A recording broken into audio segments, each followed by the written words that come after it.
Bonsoir à toutes et à tous et bienvenue dans le 19-20. Voici les titres de l'actualité nationale. Enfin, un projet insolite, la cathédrale de Chartres s'associe à Internet. Un appel aux dons est lancé sur le web. Objectif, faire des internautes les mécènes de la restauration des vitraux du monument. C'est une première. La restauration des vitraux de la cathédrale de Chartres va être financée grâce à Internet.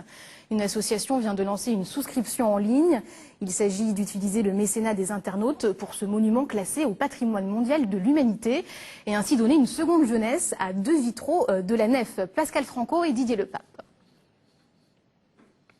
En une centaine de jours, cela peut paraître peu, mais c'est presque déjà 1/10 de la somme nécessaire pour enclencher les travaux de restauration de ces vitraux. Âgés d'environ 800 ans, ils représentent Saint-Laurent et Saint-Étienne.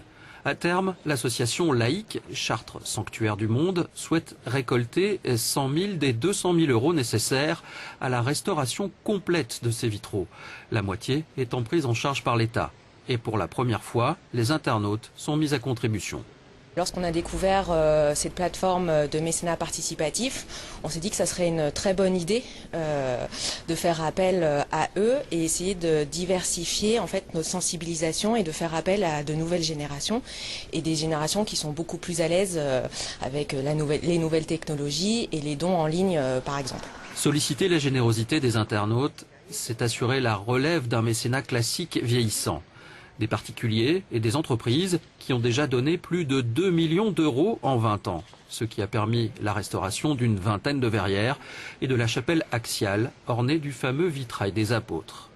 On dit que la cathédrale, voilà, comme on la voit aujourd'hui, a été finie au XIIIe siècle, mais que les restaurations en fait ont débuté dès le XIVe siècle, et que chaque année, chaque époque apporte un renouveau scientifique, une approche différente, et aussi c'est une manière de faire survivre les métiers d'art, les maîtres variés, mais aussi les charpentiers, les serruriers.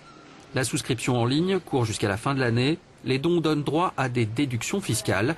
Les mécènes internautes pourront bénéficier de visites de parties normalement inaccessibles de la cathédrale. Une idée